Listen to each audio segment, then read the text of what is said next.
Hello friends, welcome to this lesson. So this is our unit number 21 of BFM, which is based on international equity and debt product.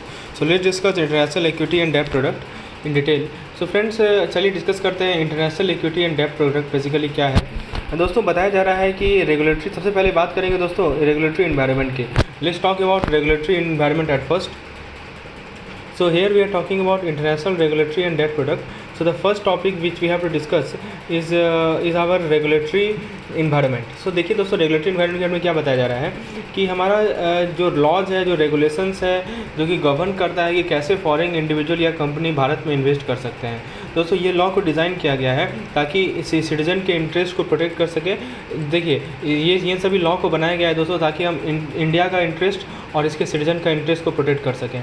ठीक है, ये हमारा regulatory environment के बारे में बताया जा रहा है। फिर दोस्तों नेक्स्ट पॉइंट को देखते हैं। से बताया जा रहा है ये जो रेगुलेशन है ये रूल्स और प्रोसीड्यूर प्रोवाइड करते हैं फॉरेन इंडिविजुअल को और कंपनीज़ को कि वो इंडियन कंपनीज़ में इन्वेस्ट कर सके। दोस्तों तीसरा पॉइंट बताया जा रहा है आपको कि जो फॉरेन कंपनीज़ हैं या इंडिविजुअल्स हैं वो भारत में इन्वेस्ट कर सकते हैं, इंडियन कंपनीज़ में इन्वेस्ट कर सकते हैं शेयर खरीद के या दूसरा कैपिटल इंस्ट्रूमेंट खरीद के, जैसा कि बॉन्ड या डिवेंचर। दोस्तों फिर बताया जा रहा है कि जो फॉरेन इंडिविजुअल्स हैं या जो कंपनीज़ हैं वो इन्वेस्ट कर सकते हैं अनलिस्टेड और लिस्टेड इंडियन कंपनीज़ में, लेकिन कुछ कंडीशंस हैं। जैसे मान लीजिए कि वो इन्वेस्ट करना चाह रही है किसी लिस्टेड इंडियन कंपनी में, तो उसको कम से कम 10% of the equity capital after the share have been issued, मतलब उनको कम से कम खरीदना पड़ेगा 10% ऑफ द इक्विटी कैपिटल इसके पहले की शेयर इशू किया गया है। दोस्तों फिर बताया जा रहा है कि जो फॉरेन इन्वेस्टमेंट जो कि रेगुलेशन से पहले किया गया था वो भी दोस्तों इन रूल्स एंड रेगुलेशन से सब्जेक्टेड है। दोस्तों इन सभी चीज़ों को समझने के लिए मैं आपके सामने एक एग्जांपल लेता हूं ताकि आपके दिमाग में ये सब चीज़ बैठ जाए। जैसे मान लीजिए कि एक फॉरेन इंडिविजुअल है या कंपनी है, वो किसी इंडियन कंपनी में इन्वेस्ट करना चाह रही है। ठीक है, तो उसका मन किया कि चलो ऐसा करते हैं कि भारत किसी कंपनी में इन्वेस्ट करते हैं, महिंद्रा एंड महिंद्रा में इन्वेस्ट करते हैं। ठीक है, चलिए अच्छी बात है।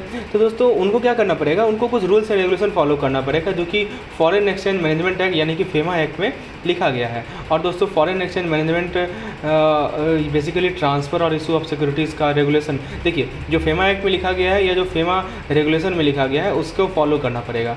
दोस्तों वो लिस्टेड और अनलिस्टेड इंडियन कंपनीज में इन्वेस्ट कर सकती है, लेकिन कुछ कंडीशन है। कंडीशन क्या है दोस्तों? कंडीशन ये है कि यदि वो लिस्टेड इंडियन कंपनी में इन्वेस्ट करेगी तो कम से कम 10 पर इक्विटी कैपिटल का 10% खरीदना पड़ेगा। जैसे मान लीजिए कि इक्विटी कैपिटल 100 करोड़ है उस इंडियन कंपनी का, तो उसे कम से कम 10 करोड़ तो खरीदना ही पड़ेगा। ठीक, कम से कम है दोस्तों, ज़्यादा से ज़्यादा कितना भी कर सकती है। और दूसरा चीज़ ये है दोस्तों, ये किसके लिए दोस्तों, यदि वो लिस्टेड कंपनी में, लिस्टेड इंडियन कंपनी में इन्वेस्ट करेगी। और दूसरा पॉइंट ये है कि मान लीजिए कि उसने इंडियन कंपनी में इन्वेस्ट कर भी दिया रेगुलेशन से पहले, ठीक है, तो उसका इन्वेस्टमेंट भी इन सभी रेगुलेशन से सब्जेक्टेड होगा। मान लीजिए कि ये रेगुलेशन आया 1999 में, उससे पहले ही इसने इन्वेस्ट किया था, तब भी ये नियम लागू होगा उस पर। समझ में आया दोस्तों? चलिए अब हम लोग नेक्स्ट स्लाइड पे चलते हैं। Let's go to the next slide. दोस्तों यहाँ बताया जा रहा है कि जो भारत में इन्वेस्टिंग होता है दोस्तों वो हमेशा सेफ़ नहीं होता है, और दोस्तों इसमें कुछ रिस्क होती है इंडियन एंटिटी के लिए भी जो कि इन्वेस्टमेंट रिसीव कर रही है, और फॉरेन इन्वेस्टर के लिए भी या लैंडर के लिए भी जो इन्वेस्टमेंट कर रहे हैं। ठीक है, तो भारत में इन्वेस्टमेंट जो है हमेशा सेफ़ नहीं होता है और कुछ ना कुछ रिस्क ज़रूर होता है। ठीक है, जो इंडियन एंटिटी इन्वेस्टमेंट रिसीव कर रही है उसके लिए भी दोस्तों ये रिस्की होता है, और जो फॉरेन इन्वेस्टर इन्वेस्ट कर रहे हैं उनके लिए भी रिस्की होता है। ठीक है, तो जैसे बताया जा रहा है दोस्तों नेक्स्ट पॉइंट में कि दोस्तों एवन इफ ये मान लीजिए कि कोई फॉरेन इन्वेस्टर का ऑनरशिप जो है लिस्टेड कंपनी में 10% से कम है, यानी 10% ऑफ इक्विटी से कम है उनका ऑनरशिप। ठीक है, तो इसे भी एफडीआई ही माना जाएगा। 10% से कम है तो फिर भी क्या माना जाएगा? एफडीआई, यानी फॉरेन डायरेक्ट इन्वेस्टमेंट। दोस्तों यहाँ पे एक टर्म लिखा गया है फुल्ली डाइल्यूटेड। फुल्ली डाइल्यूटेड का क्या मतलब हुआ दोस्तों, मैं समझाता हूँ। फुल्ली डाइल्यूटेड बेसिस का मतलब ये हुआ कि आप कंसीडर कीजिए सारे possible source of conversion of security into share. ठीक है, आप ये समझिए कि जितने भी सोर्स ऑफ कन्वर्जन है सिक्योरिटी का शेयर में हो चुका है, इसको कंसिडर करना है। फिर दोस्तों एफपीआई के बारे में बताया जा रहा है। एफपीआई क्या होता है दोस्तों? एफपीआई होता है फॉरेन पोर्टफोलियो इन्वेस्टमेंट, यानी कोई भी इन्वेस्टमेंट कोई फॉरेन पर्सन करता है कैपिटल इंस्ट्रूमेंट में किसी लिस्टेड इंडियन कंपनी में। ध्यान दीजिएगा, कोई फॉरेन पर्सन है वो इन्वेस्ट कर रहा है किसी लिस्टेड इंडियन कंपनी के कैपिटल इंस्ट्रूमेंट में, जहाँ पे इन्वेस्टमेंट जो है post issue paid up equity capital का। इसको मैं थोड़ा सा डिटेल में समझाता हूँ दोस्तों। ये क्या करना चाह रहा है दोस्तों, let me make it clear in detail so that you can understand the basic thing. So दोस्तों यहाँ पे आपको समझाया जा रहा है, let's make it clear using an example.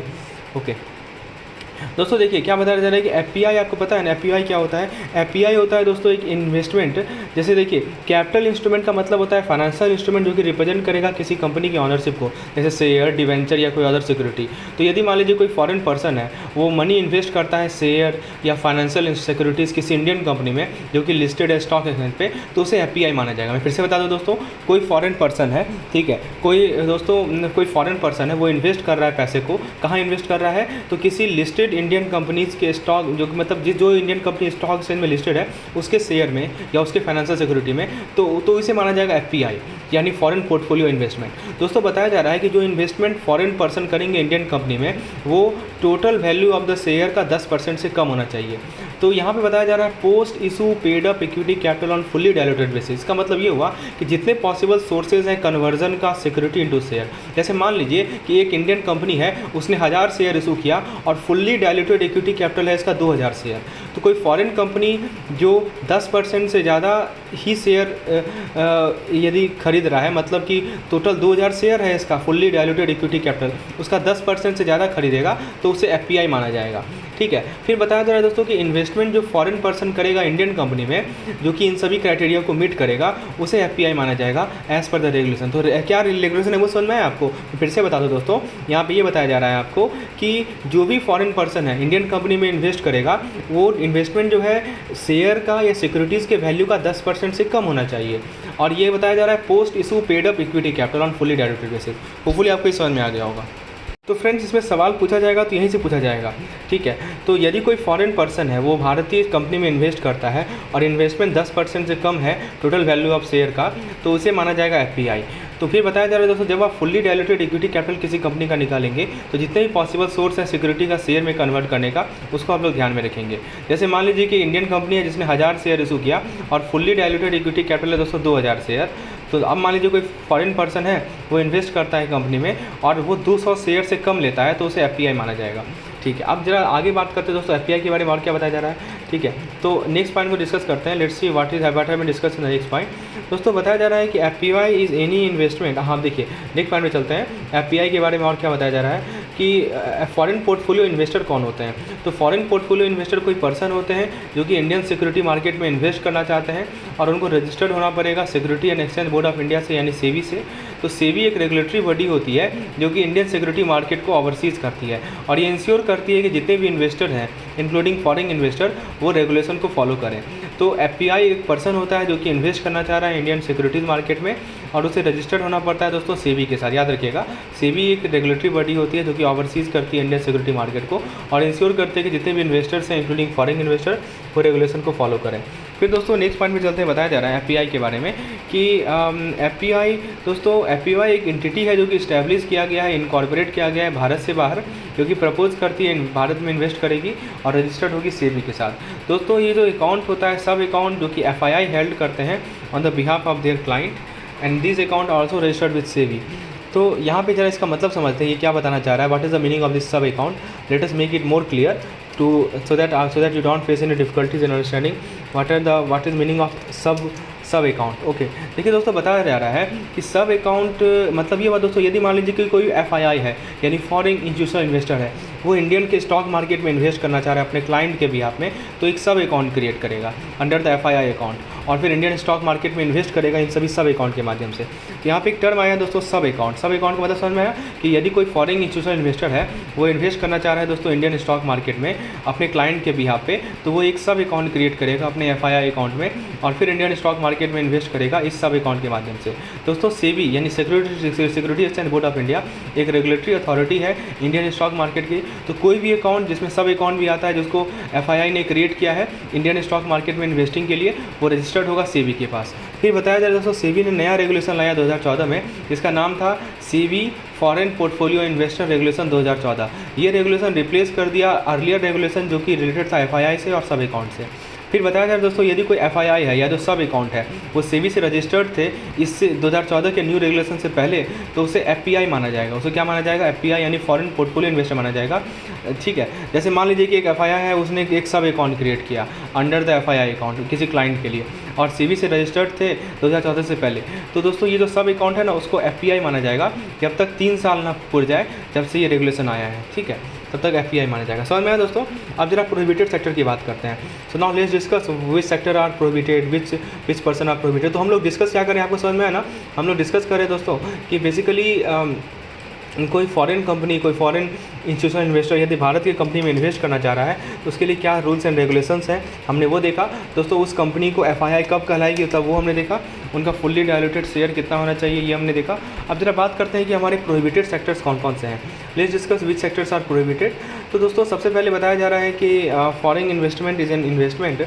देखिए मतलब ये बताया जा रहा है कि कोई भी इन्वेस्टमेंट जो कि एक पर्सन कर रहा है जो कि भारत का निवासी नहीं है, कहाँ कर रहा है इन्वेस्टमेंट, इंडियन कंपनी के कैपिटल में कर रहा है या लिमिटेड लायबिलिटी पार्टनरशिप में कर रहा है, वो कंसिडर किया जा सकता है फॉरेन इन्वेस्टमेंट। जैसे मान लीजिए कि किसी पर्सन ने कोई इन्वेस्टमेंट किया जो कि भारत का निवासी नहीं है, कहाँ इन्वेस्टमेंट किया, इंडियन कंपनी के कैपिटल में इन्वेस्टमेंट किया या किसी लिमिटेड लायबिलिटी पार्टनरशिप में इन्वेस्टमेंट किया, उसे हम लोग फॉरेन इन्वेस्टमेंट मान सकते हैं जब तक ये रिपैट्रिएबल बेसिस पे है। अब ये रिपैट्रिएबल बेसिस का क्या मतलब हुआ कि इन्वेस्टर जो है पैसा वापस ले जा सकता है अपने होम कंट्री में और कोई प्रॉफिट के साथ और डिविडेंड अर्न के साथ। समझे दोस्तों। तो कहना चाह रहा है ये स्टेटमेंट कि कोई भी इन्वेस्टमेंट जो कि एक पर्सन किया है जो कि भारत का निवासी नहीं है, कहाँ इन्वेस्ट किया है, किसी इंडियन कंपनी के कैपिटल में या एलएलपी में, ठीक है, उसे फॉरेन इन्वेस्टमेंट माना जाएगा जब तक ये रिपैट्रिएबल बेसिस पे है, मतलब वो पूरा का पूरा वापस ले जा सकता है तब तक, ठीक है, तब तक उसे क्या माना जाएगा दोस्तों, तब तक उसे फॉरेन इन्वेस्टमेंट माना जाएगा।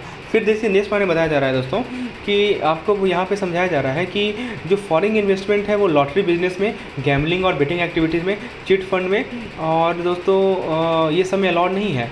लेकिन दोस्तों जो नॉन रेजिडेंट इंडियन है, एनआरआई हैं, जो ओसीआई हैं, वो सभी एक्टिविटीज़ में इन्वेस्ट कर सकते हैं लेकिन नॉन रिपैट्रिएशन बेसिस पे ही। यानी दोस्तों जो एनआरआई हैं, जो ओसीआई हैं, वो इन सभी में इन्वेस्ट कर सकते हैं लेकिन नॉन रिपैट्रिएशन बेसिस पे। अभी नॉन रिपैट्रिएशन बेसिस का मतलब क्या हुआ कि इन्वेस्टर जो है इन्वेस्टेड अमाउंट को वापस नहीं ले जा सकते अपने होम कंट्री। तो यदि वो ले जा सकते हैं तो उसे कहते हैं हम लोग रिपैट्रिएशन, और यदि नहीं ले जा सकते उसे क्या कहते हैं हम लोग, उसे कहते हैं नॉन रिपैट्रिएशन। समझ में, बेसिक सा फंडा है। फिर दोस्तों बताया जा रहा है कि निधि कंपनी ऐसी कंपनी होती है जो कि बोरो करती है और मनी लैंड करती है अपने मेंबर को, ठीक है। तो निधि कंपनी में भी फॉरेन इन्वेस्टमेंट अलाउड नहीं है। तो हम लोग डिस्कस करें कि कहाँ कहाँ फॉरेन इन्वेस्टमेंट अलाउड नहीं है। एक मैंने आपको बताया गैम्बलिंग, बेटिंग, चिट फंड, ठीक है, तो ये सब में भी फॉरेन इन्वेस्टमेंट अलाउड नहीं है, ठीक है, ठीक है। और दोस्तों लेकिन जो इन्वेस्टमेंट एनआरआई ओसीआई कर सकते हैं नॉन रिपैट्रिएशन बेसिस पे।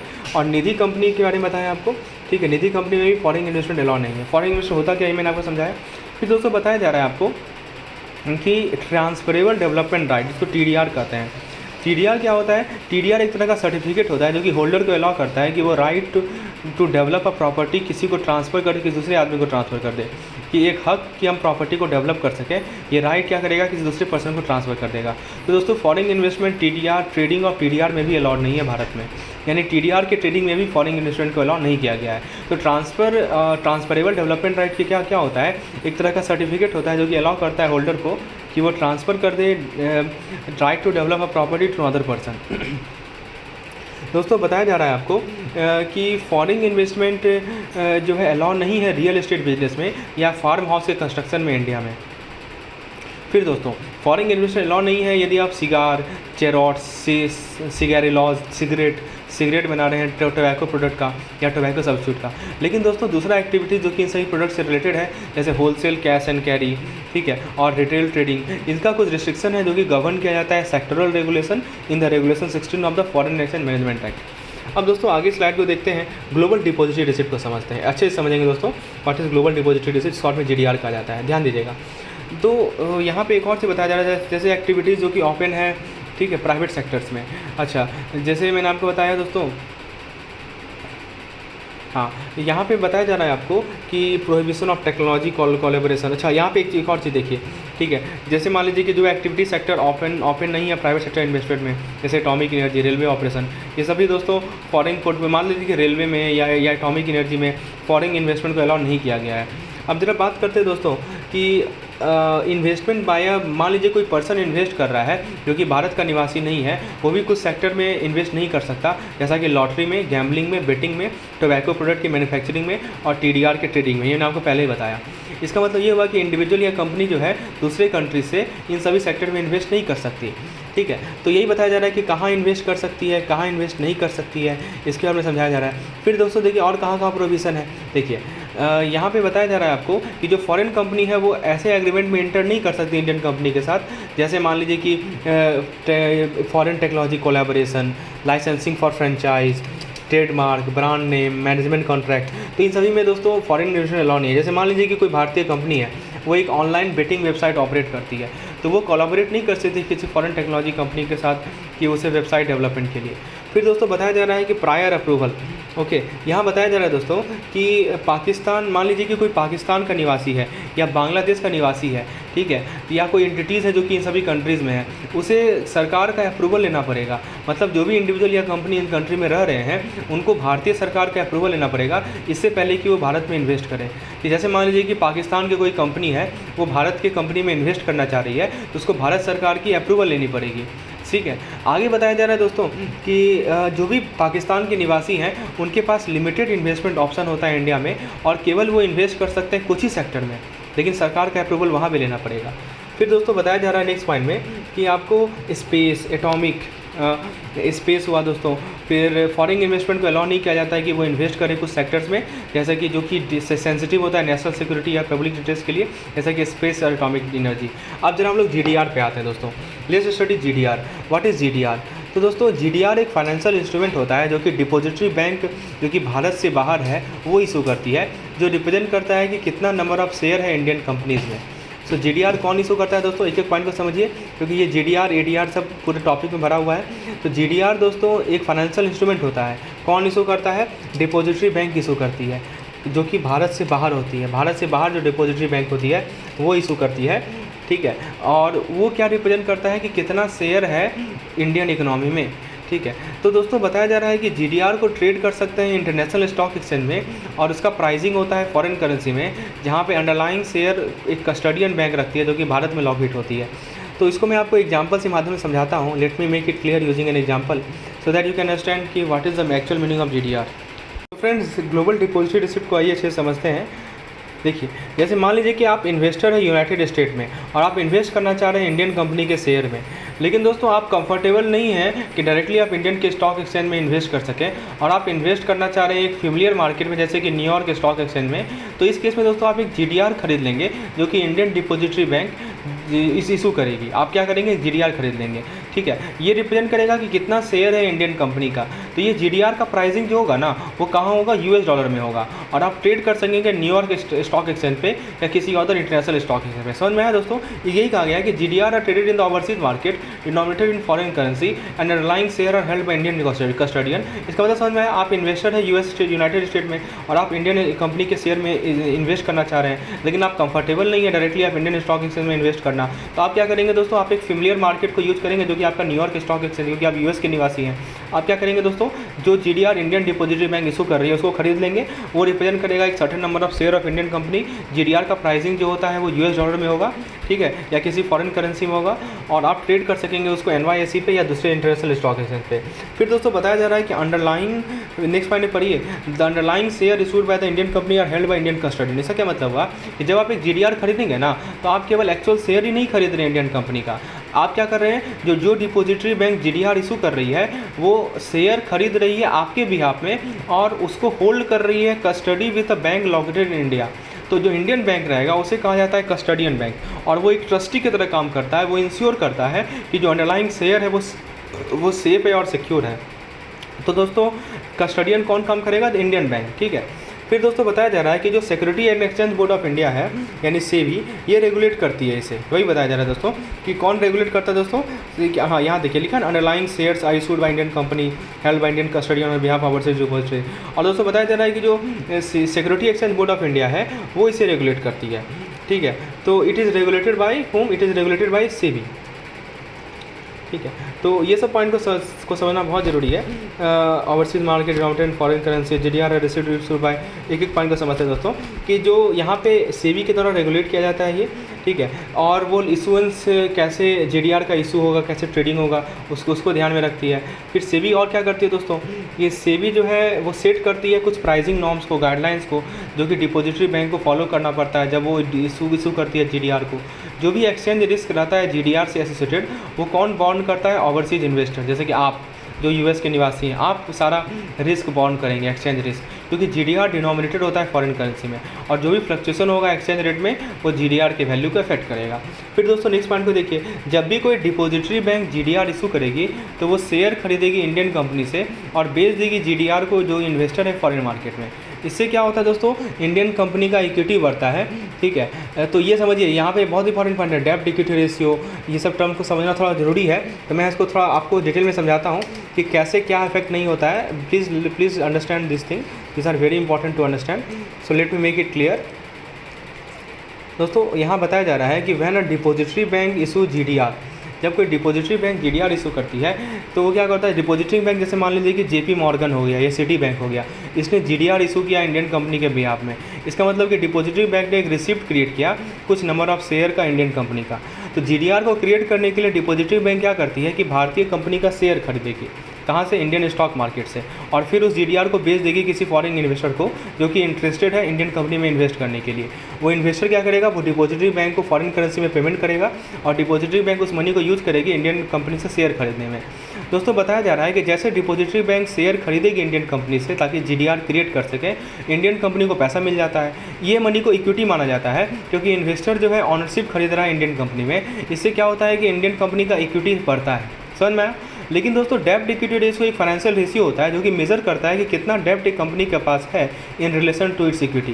क्योंकि जीडीआर को इक्विटी माना जा रहा है तो डेब्ट इक्विटी रेशियो क्या हो जाएगा, वो इफेक्ट नहीं होगा जीडीआर के इश्यूएंस से। समझ में आया दोस्तों, तो यही बताया जा रहा है कि जीडीआर के इश्यूएंस से डेब्ट इक्विटी रेशियो को इफेक्ट नहीं होता है, एडवर्सली इफेक्ट नहीं होता है। चलिए ये बात आपको समझ में आ गया, वेरी गुड। अब दोस्तों नेक्स्ट पॉइंट पे चलते हैं, ठीक है। तो जब भी जीडीआर इशू होगा तो इंडियन कंपनी का इक्विटी बढ़ेगा क्योंकि शेयर को सोल्ड, जैसे ज़्यादा शेयर सोल्ड होगा, लेकिन डेब्ट इक्विटी से नहीं इफेक्ट होता ज़्यादा, ठीक है। ये बात ध्यान रखना है। अब दोस्तों नेक्स्ट है डिविडेंड और पेड आउट इन रुपीज़। जब भी कोई इंडियन कंपनी डिविडेंड पे करती है अपने शेयर होल्डर को तो डिपॉजिटरी बैंक डिविडेंड रिसीव करेगी इंडियन रुपीज़ में और उसे जीडीआर होल्डर को डिस्ट्रीब्यूट करेगी फॉरेन करेंसी में। तो डिपॉजिटरी बैंक इंटाइटल्ड है अपने वोटिंग राइट का और ये होल्ड करेगी underline equity share on the behalf of GDR holder. आइए इसे समझते हैं दोस्तों, ये क्या बताना चाह रहा है। आप एकदम सिंपल भाषा में समझिए, जो जिसमें आपको एग्जाम्पल लेके समझाऊंगा, ठीक है। देखिए यहाँ पे आपको क्या बताया जा रहा है इस पार्टिकुलर स्टेटमेंट में, आप सिंपल सा एग्जाम्पल समझिए कि जब कोई इंडियन कंपनी डिविडेंड पे करती है, ठीक है, कि जैसे मान लीजिए कि इंडियन कंपनी ने प्रॉफिट अर्न किया, वो डिस्ट्रीब्यूट करेगी अपने प्रॉफिट का पोर्शन किस, अपने शेयर होल्डर को। तो जीडीआर के केस में डिपॉजिटरी बैंक डिविडेंड को रिसीव करती है इंडियन रुपीज़ में इंडियन कंपनी से और उसे फॉरेन करेंसी में कन्वर्ट कर देती है ताकि अपने जीडीआर होल्डर को डिस्ट्रीब्यूट कर सके। दोस्तों जो डिपॉजिटरी बैंक होती है वो कस्टडियन की तरह काम करती है अंडरलाइंग इक्विटी शेयर का, तो वो वोट के लिए इंटाइटल होती है। जैसे मान लीजिए कि एक इंपॉर्टेंट डिसीजन लेना है एनुअल जनरल मीटिंग में किसी इंडियन कंपनी का, तो डिपॉजिटरी बैंक जो है जीडीआर होल्डर के बिहाफ में वोट करेगी ताकि अपने डिसीजन को इन्फ्लुएंस कर सके। तो कहने का मतलब जब भी कोई इंडियन कंपनी जीडीआर इशू करती है ना तो डिपॉजिटरी बैंक शेयर खरीदते हैं इंडियन कंपनी से और उस जीडीआर को बेच देते हैं इन्वेस्टर को। तो जो डिविडेंड इंडियन कंपनी देती है वो डिपॉजिटरी बैंक रिसीव करते हैं इंडियन रुपीज़ में और फिर जीडीआर होल्डर को डिस्ट्रीब्यूट कर देते हैं फॉरेन करेंसी में। डिपॉजिटरी बैंक के पास एक अंडरलाइंग इक्विटी शेयर भी होता है, ठीक है, और on the behalf of GR और वोट कर सकते हैं उनके बिहाफ में। समझ में, ये डिपॉजिटरी बैंक का काम है। अब चलिए आगे बढ़ते हैं। नेक्स्ट पॉइंट बताया जा रहा है कि अनलिमिटेड टू वे फंजिबिलिटी स्कीम। फंजिबिलिटी का मतलब क्या होता है कि आप एक क्षमता है कि आप एक चीज़ को एक्सचेंज कर सकेंगे दूसरे चीज़ में सेम काइंड में। जैसे जीडीआर के केस में एक एबिलिटी होता है दोस्तों कि आप एक जीडीआर को एक्सचेंज कर सकेंगे underlying share of Indian company.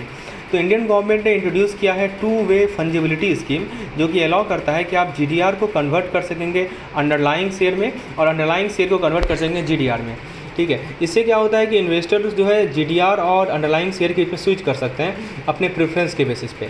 तो दोस्तों इसको मैं और सिंपल भाषा में आपके लिए समझाता हूँ। बेसिकली ये क्या करना चाह रहा है, एग्जांपल लेंगे तो अच्छे से क्लियर होगा, ठीक है। तो आप जीडीआर तो समझ ही गए होंगे बेसिकली क्या होता है जीडीआर। जैसे आप कोई इन्वेस्टर हैं यूएस में, आपके पास डायरेक्टली इंडियन स्टॉक एक्सचेंज में इंडियन कंपनी में इन्वेस्ट करना चाह रहे हैं, लेकिन आपके पास आपके लिए ज़्यादा familiar market New York stock exchange है। तो आप क्या करेंगे कि न्यूयॉर्क स्टॉक एक्सचेंज में किसी डिपॉजिटरी बैंक के पास जाएंगे जो कि GDR इशू करती है इंडियन कंपनीज़ का, उससे GDR आप खरीद लेंगे और वो पैसा जो है आपके इंडियन कंपनी में लगेगा, समझा। तो ये चीज़ होता है हमारा GDR। दोस्तों यहाँ बताया जा रहा है फंजिबिलिटी का मतलब होता है दोस्तों कि यदि कोई इन्वेस्टर GDR होल्ड कर रहा है एक पार्टिकुलर इंडियन कंपनी का और वो स्विच करना चाह रहा है अंडरलाइंग शेयर्स में, तो वो क्या कर सकता है, अपने GDR को एक्सचेंज कर सकता है अंडरलाइंग शेयर में। एक प्रोसेस होता है जिसको हम लोग फंजिबिलिटी कहते हैं। दोस्तों फिर बताया जा रहा है कि एक स्कीम है जिसका नाम है लिमिटेड टू वे फंजिबिलिटी स्कीम, जो कि भारतीय सरकार ने लाया था, जो कि अलाउ करता है इन्वेस्टर को कि अपने GDR को कन्वर्ट कर सके अंडरलाइंग शेयर में एंड वाइस वर्सा। जैसे मान लीजिए कि इन्वेस्टर एक GDR होल्ड कर रहा है एक पार्टिकुलर इंडियन कंपनी का और वो स्विच करना चाह रहा है कि वो अंडरलाइंग शेयर को होल्ड करे, तो वो कर सकता है टू वे फंजिबिलिटी स्कीम के माध्यम से। दोस्तों फिर बताया जा रहा है कि जो जब भी अंडरलाइंग शेयर को रिडीम किया जाएगा तो डिपॉजिटरी बैंक जो है नया GDR या ADR इशू कर सकती है ताकि रिडीम शेयर को रिप्लेस कर सके। जैसे मान लीजिए कोई इन्वेस्टर है, वो होल्ड कर रहा है GDR एक पार्टिकुलर इंडियन कंपनी का और वो डिसाइड किया कि चलो इसको हम शेयर में कन्वर्ट करते हैं, तो डिपॉजिटरी बैंक जो है नया GDR इशू करेगी ताकि रिडीम शेयर को रिप्लेस कर सके। तो ये दिखाता है कि इन्वेस्टर कंटिन्यू कर सकता है GDR को होल्ड करना यदि वो प्रीफर करता है ओवर द अंडरलाइंग शेयर। चलिए यहाँ तक समझ में आया, आगे बढ़ते हैं दोस्तों। होपफुली यहाँ तक आपको समझ में आ गया होगा, एक चीज़ मैंने बता रहा हूँ। और दोस्तों ADR की बात करते हैं। अब हम लोग दोस्तों नेक्स्ट बात करते हैं IDR क्या होता है। IDR होता है दोस्तों Indian depository receipt. So let's discuss what is IDR। तो IDR के बारे में पॉइंट को डिस्कस करते हैं दोस्तों। Let's discuss IDR।